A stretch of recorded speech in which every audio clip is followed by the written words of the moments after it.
마태복음 22장 23절에서 33절까지입니다. 같이 읽겠습니다. 부활이 없다는 사두개인들이 그날에 예수께 와서 물어 이르되 선생님이여 모세가 일렀으되 사람이 만일 자식이 없이 죽으면 그 동생이 그 아내에게 장가들어 형을 위하여 상속자를 세울지니라 하였나이다. 우리 중에 7형제가 있었는데 마지가 장가들었다가 죽어 상속자가 없으므로 그 아내를 그 동생에게 물려주고 그 둘째와 셋째로 7째까지 그렇게 하다가 최후에 그 여자도 죽었나이다. 그런즉 그들이 다 그를 취하였으니 부활 때에 7 중에 누구의 아내가 되이까? 예수께서 대답하여 이르시되 너희가 성경도 하나님의 능력도 알지 못하는 거로 오해하였도다. 부활 때에는 장가도 아니 가고 시집도 아니 가고 하늘에 있는 천사들과 같으니라. 죽은 자의 부활을 권할진대 하나님이 너희에게 말씀하신 바 나는 아브라함의 하나님이요 이삭의 하나님이요 야곱의 하나님이로다 하신 것을 읽어보지 못하였느냐.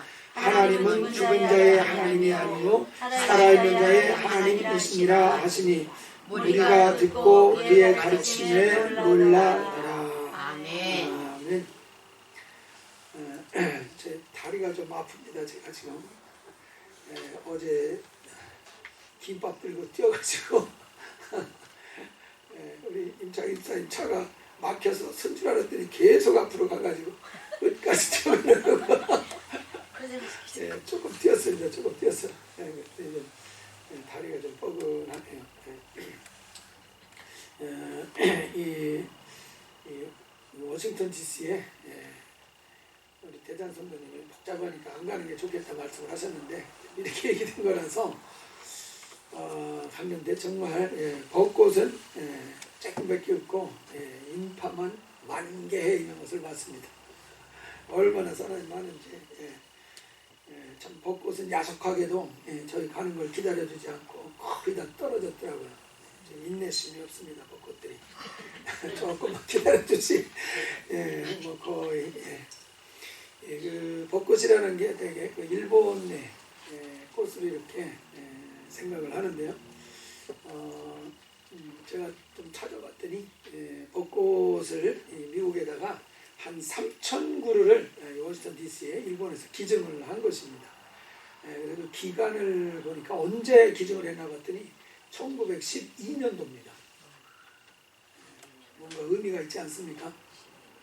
한국을 일본이 합방을 하고 혹시 그거가 고마워서 벚꽃으로 답례한 거 아닌가 생각이 조금 좀 깊어지는 그런 느낌을 받았는데, 근데 이 벚꽃이 원래는 일본 그것이 아니고 제주도의 그 왕벚 이 왕벚나무, 벚꽃 피는 나무, 왕벚나무가 있는데 그것을 일본에서 가져다가 그것을 이제 많이 번식을 시켜가지고 일본에도 퍼지고 또 미국에도 갖다 준 이 벚나무가 사실 원산지가 제주도랍니다. 그러니까 너무 일본 의식하지 마시고 이거 제주도에서 나온 꽃이로구나, 우리나라 꽃이구나 생각하시고서 뭐 이렇게 기쁘게 보셔도 큰 문제가 없을 것 같습니다. 그래서 좀 많이 좀 피곤하실 것 같아요. 오늘 다녀오신 분들은 내년을 기약해야 되겠습니다. 분명히 벚꽃은 내년에도 피겠습니까? 안 피겠습니까? 내년에도 핍니다. 내년에도 핍니다. 하나님이 왜 이렇게 매년 벚꽃이 다 떨어져서 없어진 것 같은데 왜 다시 또 나오고 왜 다시 또 나오고 하나님 왜 그렇게 만드셨을까를 좀 생각을 해봅니다. 뭐 여러 가지 뭐 생물학적으로도 설명을 할 수 있겠지만은 뭔가 우리에게 가르쳐 주시고자 하는 것이 있지 않겠습니까? 죽은 것 같은데 다시 살아나. 뭡니까? 부활을 우리에게 좀 교훈해 주시는 그런 의미가 있지 않나 생각을 합니다. 사람이 다시 산다는 것은 잘 사람들이 이해하지 못합니다. 근데 만물을 보면은 다 죽은 것 같은데 겨울을 맞이할 때 다 죽은 것 같은데 봄이 오면 다 이제 죽은 것 같지만 살아나는 이런 모습들을 이제 보여주고 있습니다. 참 만물은 이 부활이 있다는 것을 말하고 노래하는 것 같은데 사람들은 참 이것을 깨닫지 못하는 그런 그 경향이 있습니다. 뭐 깨닫지 못하는 이유는 어떻게 보면 당연할 것 같습니다.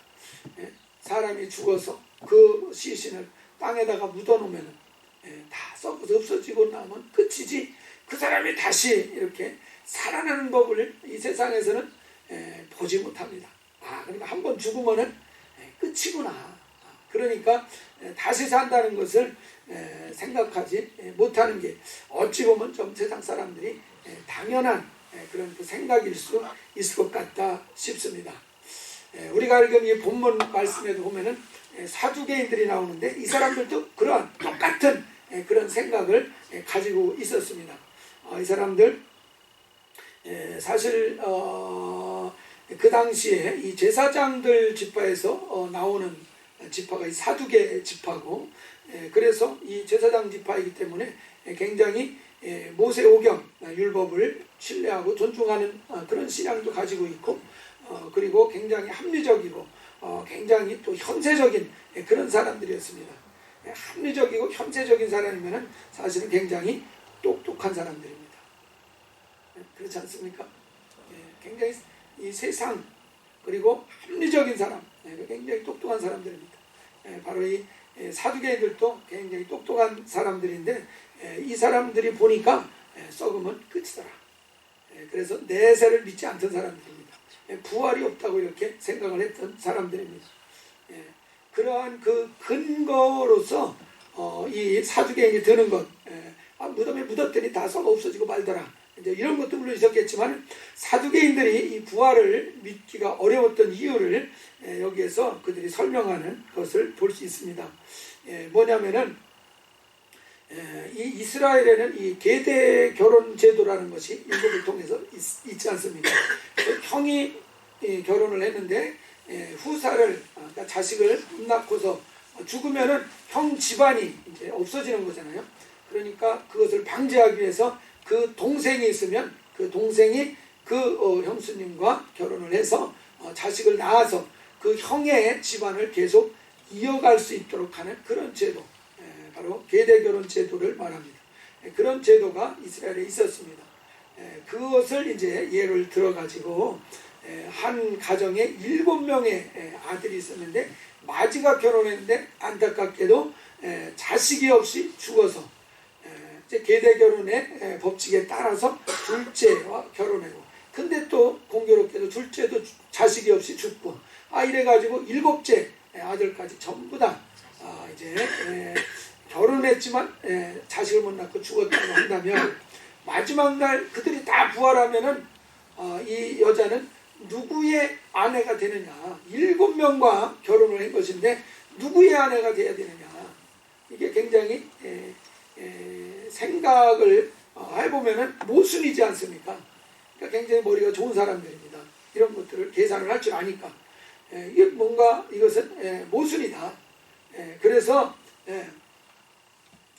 부활이 있으면은 이거는 너무 세상이 복잡해진다. 그러니까 부활이 없다라고 하는 게 더 합리적이고 논리적이다.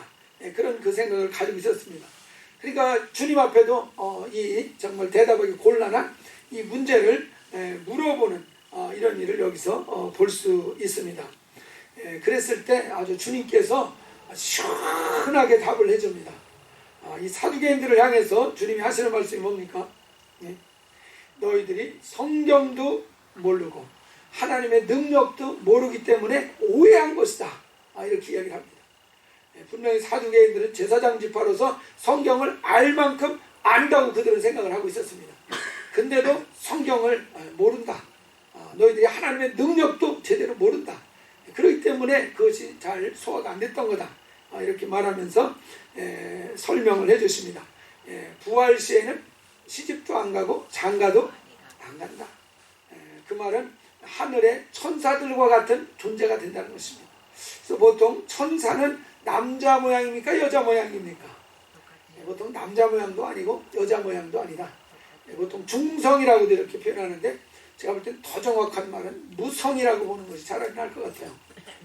남자도 아니고 여자도 아닌 그런 어떤 중성적인 그런 그 모습을 가지고 있는 것이 천사다. 그래서 하늘나라에 가면은 여러분들은 남자도 아니고 여자도 아니고 천사도 같은 중성, 무성인 그런 상태로 되어집니다. 그래서 이 땅에서 참 내가 여자지만 남자로 태어났으면 흔한 아쉬움이 있는 분들, 이 땅에서 내가 참 여자로 태어났으면 하는 아쉬움이 있는 분들, 예수를 잘 믿으면은 저 하늘에 가면은 그런 아쉬움이 다 해결될 줄 믿으시기 바랍니다. 여기서 괜히 복잡하게 할 거 없습니다. 하늘나라에 가면 성이 없다라는 것을 말씀을 하십니다. 그러니까 이런 사실에 대해서 이 사두개인들이 무지했기 때문에 누구의 아내가 될 것인가, 누구의 아내가 될 것인가 하는 남성 여성의 개념이 있기 때문에 그런 거 아니겠습니까?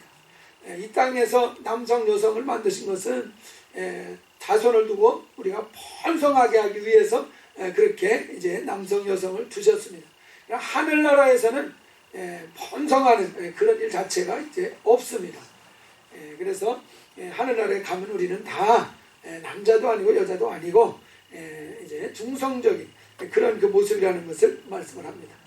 그러면서 또 이 사두개인들이 잘 모르고 있는 그런 부분들을 아주 예리하게 하나님 말씀을 한 구절 인용을 하시고 있습니다. 보면은 이 30절 말씀에 보면은요, 예수님께서 성경 구절을 하나 인용을 하는 것이 있습니다. 여기 말씀에 보면은 이 죽은 자의 부활을 논할진대 하나님이 너희에게 말씀하신 바 32절입니다. 나는 아브라함의 하나님이요 이삭의 하나님이요 야곱의 하나님이로라 하신 것을 읽어보지 못하였느냐. 하나님은 죽은 자의 하나님이 아니요 살아있는 자의 하나님이시니라 하시니. 그래서 이 말씀은 모세가 광야에서 40년 그 생활을 무명의 생활을 하고 있을 때 하나님이 가시떨기에서 나타나셔서 모세를 불렀습니다. 그래서 모세가 가시떨기에 왔을 때 가까이 하지 마라, 내 신발을 벗어라 그러면서 하나님이 자기를 소개하십니다. 그때 하신 말씀이 나는 아브라함의 하나님이다, 이삭의 하나님이다, 야곱의 하나님이다. I am the God of 아브라함, 이삭, 야곱 이렇게 말씀을 하셨습니다. 여기서 보면은 이 모세를 대상으로 해서 하시는 말씀인데 하나님이 나는 지금 아브라함의 하나님이다, 이삭의 하나님이다, 야곱의 하나님이다 이렇게 말합니다. 사실 아브라함, 이삭, 야곱 이 사람들은 400여 년 전 이전에 있었던 사람들입니다. 그렇기 때문에 그냥 예전에 있었던 그들의 하나님이라고 하면은 I was 과거로다가 얘기를 해야 되는데 현재형으로 말을 하고 있습니다. 그러니까 모세가 있는 그 시점에도 하나님은 아브라함의 하나님이라고 말씀하시는 겁니다. 모세가 있는 시점인데도 하나님은 이삭, 야곱의 하나님이라고 이렇게 말씀을 하십니다. 그것이 현재형으로 되는 것이 무엇을 의미하겠습니까? 모세가 있는 그 당시에도 아브라함이 있다는 얘기 없다는 얘기요? 있다는 얘기입니다. 물론 저 낙원에 있겠죠. 이 세상에 있는 건 아니지만 그렇기 때문에 여전히 그 시점에서도 하나님은 아브라함의 하나님이다, 이삭의 하나님이다, 야곱의 하나님이다 이렇게 표현을 하실 것입니다. 만약에 아브라함과 이삭과 야곱이 없어졌다면, 소멸되고 사라져버렸다고 하면은 나는 아브라함의 하나님이었었다, 이삭의 하나님이었었다, 야곱의 하나님이었었다 이렇게 과거로 표현을 하셨어야 맞을 것입니다. 그러나 여기서 현재형으로 말씀을 하시고 계신 걸 볼 때 하나님 앞에는 여전히 아브라함도 이삭도 야곱도 다 살아있는 상태라는 것을 분명하게 보여준다는 것을 성경을 통해서 이렇게 인용을 하셨습니다. 그래서 우리가 성경을 읽을 때 이 시제를 잘 관찰해 보면은 굉장히 은혜가 됩니다. 디모데전서 4장 15절 내가 죄인 중에 계수니라. 누구의 고백입니까?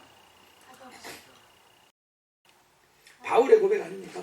바울의 근데 바울이 이 디모데에게 지금 편지를 쓰는 것인데 그때도 주님은 바울은 내가 죄인 중에 괴수니라. 현재의 과거요. 현재형으로 되어 있다는 사실이에요. 바울이 예수 믿은 지가 얼마나 됐는데 여전히 자기가 죄인 중에 괴수라는 고백을 하고 있습니까? 예수 믿어서 죄 싹 씻음 받았기 때문에 이제는 의인이 된 거 아닙니까? 근데도 여기에서 자기는 괴수니라 이렇게 말을 하고 있습니다. 왜 그렇게 얘기를 하겠습니까? 죄에 대한 그 유혹이 바울에게 있습니까? 없습니까? 여전히 있다는 것입니다. 바울에게. 여전히 있다는 것입니다. 다만 바울이 이것이 죄의 유혹이구나 하는 것을 분별할 수 있는 능력이 있는 것입니다. 과거에는 이게 죄의 유혹인지 이게 악의 유혹인지 분별이 됩니까? 그러니까 막 똥오줌 막 싸는 거죠. 그때는. 근데 이제는 분별이 되는 겁니다. 이게 죄의 유혹이구나. 이 악의 유혹이구나. 이게 구별이 되는 겁니다. 그러니까 예수의 이름으로 대적에서 물리쳐서 그 죄에 빠지지 않고 죄를 이기는 삶을 사는 것입니다. 그래서 그는 날마다 죽노라 그런 것입니다. 여러분 어제는 잘 죽어서 승리했다. 그것이 오늘도 이기는 승리의 보장이 됩니까? 아닙니다. 오늘도 싸워서 이기지 않으면 또 실패하고 질 수 있어요. 그래가지고 그냥 탁 터지고 깨져가지고 주일날 와가지고 저요 이렇게 내려갑니까? 그러니까 바울은 매일 죽노라 그렇게 고린도서 15장에서 고백을 합니다. 자기는 매일 죽는다는 그러니까. 여러분은 매일 안 죽어도 되나요? 매일 좀 죽으시기 바랍니다. 그러니까 안 죽어요 자꾸. 전에는 은혜 받았다고 막 그래가지고 그냥 신령하게 하더니 왜 매일매일 죽으셔야지. 매일매일. 그래야지 산다는 사실을 깨달으시기 바랍니다. 그래야 삽니다. 그래요. 어제 죽어서 내가 은혜로 승리했다. 할렐루야. 마귀는 그렇게 호락호락하지 않습니다. 그 다음날 교묘하게 찾아와서 또 넘어뜨리는 끝없이 유혹을 하는 그런 원수라는 것을 항상 기억해야 됩니다. 그래서 여러분 끝없이 경계하시고 끝없이 정말 깨어 있으시고 끝없이 사랑하시기 바랍니다. 아멘도 안 하잖아. 이제 사랑도 하기 싫어. 이제 포기 안 돼. 포기하려니까 끝없이 사랑하시기 바랍니다. 사랑이 뭡니까? 사랑이야 벚꽃 같은 게 사랑이죠. 사랑은 한 허물을 덮느니라. 할렐루야. 저는 이런 사랑을 좀 하면 좋겠어요. 이런 사랑을.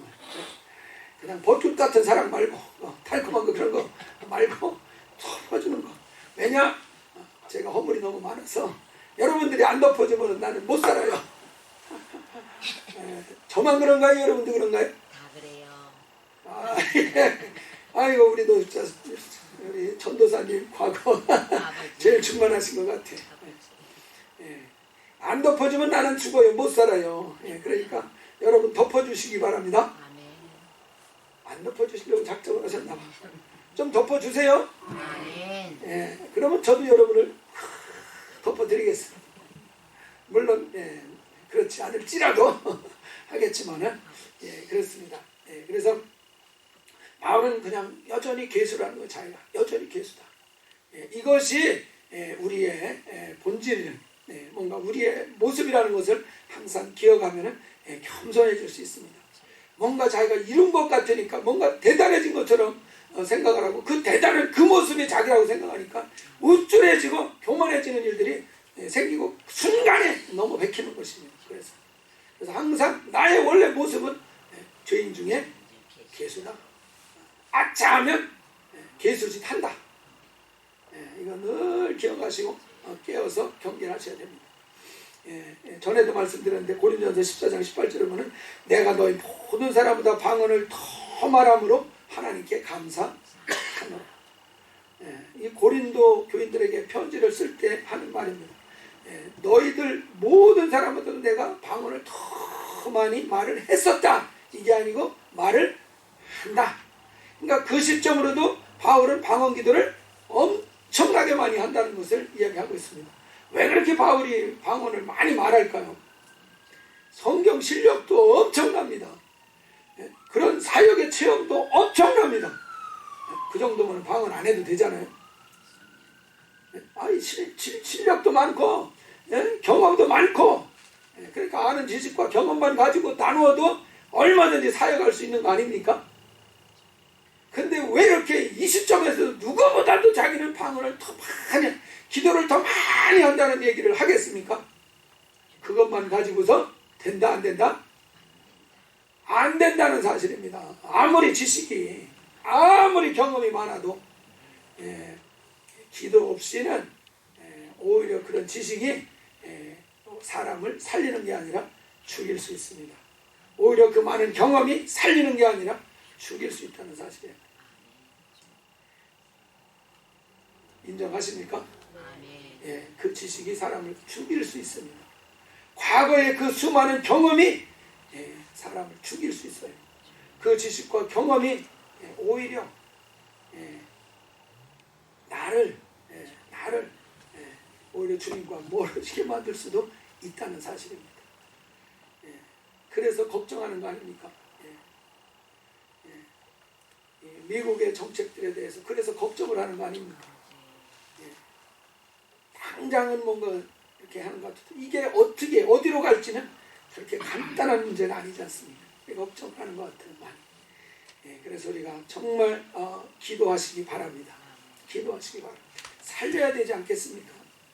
영혼들을 건져야 되지 않겠습니까? 말을 해도 안 믿어요. 안 믿으면 어떻게 해야 되겠습니까? 포기해야 되겠습니까? 아니면 믿는 마음을 주시도록 부르짖어 기도해야 되겠습니까? 분명히 기도하면 역사가 나타날 줄 믿으시기 바랍니다. 좀 격려하는 차원에서 말을 할 필요가 없는 것인데 참 부끄러운 얘기일 수도 있는데 저희 그 큰아들이 나 몰래 교회를 다니고 있었더라고 보니까. 그래서 걱정을 늘 했습니다. 걱정을 늘 애들이 나 때문에 애들이 참 이렇게 멀어진 거 아닌가 싶기도 하고 참 마음이 많이 아팠는데 교회를 나가고 있었대요. 어젯밤에 들었어요. 근데 뭔가 자기도 그런 것이 뭔가 이렇게 마음에 뭔가 이렇게 좀 뭔가 탁 드러내기 어려웠는지 얘기를 안 하고 있었다 그러더라고요. 제가 얼마나 기도했겠습니까, 여러분? 얼마나 기도했겠어요. 우리 교회로 올 줄 믿습니다. 분명히 쉬운 일은 아닙니다. 전도하는 것이. 분명히 안 믿으면 그 사람 손이지 내 손이 아니니 그 말도 틀리지는 않습니다. 그러나 정말 영혼을 사랑한다면 그렇게 네 손이지 내 손이냐 이러고 끝낼 수는 없지 않습니까? 살려면 어떻게든지 어떻게 해야 돼요? 결국은 답은 기도밖에 없다는 사실 아닙니까? 바울이 그렇게 많은 영혼들을 살리고 구령할 수 있었던 것이 지식의 힘, 경험의 힘이 아니라 기도의 힘이었다는 것을 여기에서 말씀하는 겁니다.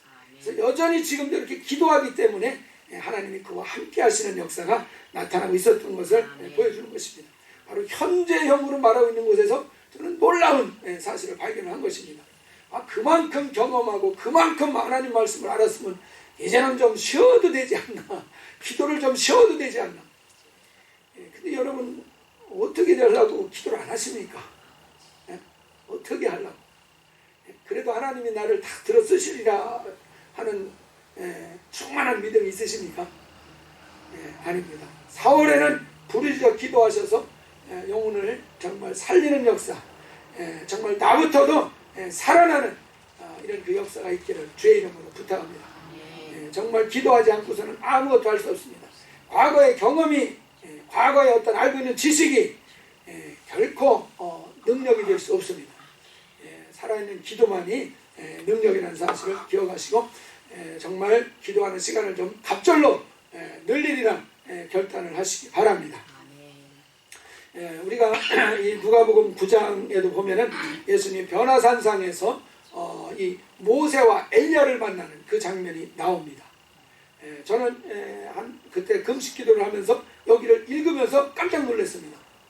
아니, 예수님이 여기 계신데 어떻게 모세 엘리야가 여기에 나타날 수가 있는가? 모세 엘리야가 계속 지금까지도 시퍼렇게 살아있었구나 하는 것을 깨달은 것입니다. 아멘. 시퍼렇게 살아있으니까 예수님이 2000년 전에 예수님 계신데 그 전에 1400년 전, 뭐 한 900년 전 사람들 아닙니까? 모세나 엘리야. 그 사람들이 예수님에게 나타난 것입니다. 이 사람들이 없어진 것이 아니구나. 여전히 시퍼렇게 그대로 존재하고 있었구나. 그걸 보면서 이전에도 다 본 내용인데 굉장히 마음에 충격으로 다가온 것입니다. 그렇구나. 없어지지 않는구나. 사람이 그대로 있구나. 정말 영적 존재구나. 이것이 그냥 뼈저리게 확 들어온 것입니다. 그래서 그 다음부터 성경 읽을 때 영에 대한, 혼에 대한 표현을 주목해서 막 보기 시작을 한 거였습니다. 근데 성경은 많은 곳에서 영혼에 대한 이야기를 굉장히 많이 다루고 있는 그런 것들을 새삼 봤습니다. 그래서 늘 제가 키워드로 이야기를 하는 베드로전서 1장 9절, 믿음의 결국은 곧 영혼의 구원을 받음이라. 육체의 구원을 받는 것이 아니라, 육체도 구원이 필요합니다. 병에서 고침도 받아야 되고 정말 부족한 양식에서 채움을 받는 이런 것도 물론 필요합니다. 그런데 믿음의 최종적인 목적은, 도달해야 될 지점은 육체의 구원보다도 영혼의 구원이다. 더 구체적으로 말하면 소울, 혼의 구원이다. 이렇게 혼에 대한 이야기를 하고 있습니다. 베드로전서 2장 25절에서 보면은 너희가 전에는 양과 같이 길을 잃었더니 이제는 너희의 영혼의 목자와 감독자가 되신 누굽니까? 예수에게 돌아왔느니라. 바로 내 영혼의 목자가 되신다는 겁니다. 우리는 육체의 목자가 되셔서 양식 걱정하지 않기를 바라는 그런 마음도 있을지 모르지만은 우리 주 예수님은 내 영혼의 목자가 되기를 원하신다는 것입니다. 내 영혼이 얼마나 근심도 많고 염려도 많고 걱정도 많고 억울한 것도 많고 내 영혼이 얼마나 곤고하고 힘듭니까? 그 내 영혼을 푸른 초장과 맑은 시냇 물가로 이끌어 주실 수 있는 이가 예수 그리스도라는 것입니다. 그래서 내 영혼을 이끌어 주시기 원하십니다. 그래서 영혼을 예수님이 이끌어 주시면은 안식하는 역사가 나타나는 겁니다. 예수님이 이끌어 주신다고. 근데 순간순간마다 내가 목자의 위치에 올라가면은 영혼이 기간에 쌓여질 수밖에 없습니다. 영혼이 곤고해진다는 것은 나의 영혼의 목자의 그 인도를 지금 내가 못 받고 있다는 것을 의미하는 것입니다. 그럴 때는 어떻게 되겠습니까? 여전히 내가 책임을 져야 되고 내가 내 영혼을 정말 이끌어가야 되는 이런 그 상태에 있는 것이라는 걸 빨리 깨달으시고 그 위치에서 자기가 내려오고 정말 우리 주님이 내 영혼의 목자이십니다. 나는 내 영혼을 이 공부한 곳에서 정말 이끌어낼 수 있는 목자의 자격이 없습니다. 주님이 나의 목자이십니다. 내 영혼을 이끌어 주시옵소서. 푸른 초장으로 맑은 시냇 물가로 기쁨과 성령이 충만한 곳으로 내 영혼을 이끌어 주시옵소서. 바로 내 영혼의 목자라는 것. 이분이 목자의 역할을 하시고자 하는 것도 내 영혼을 이끌어 주시겠다는 것이구나. 참 내 영혼을 맡깁니다. 이런 기도가 막 절로 나오는 것입니다. 우리가 잘 알고 있는 그 요한 3서 2절, 그 조영희 목사님 증거하시는 그 유명한 말씀.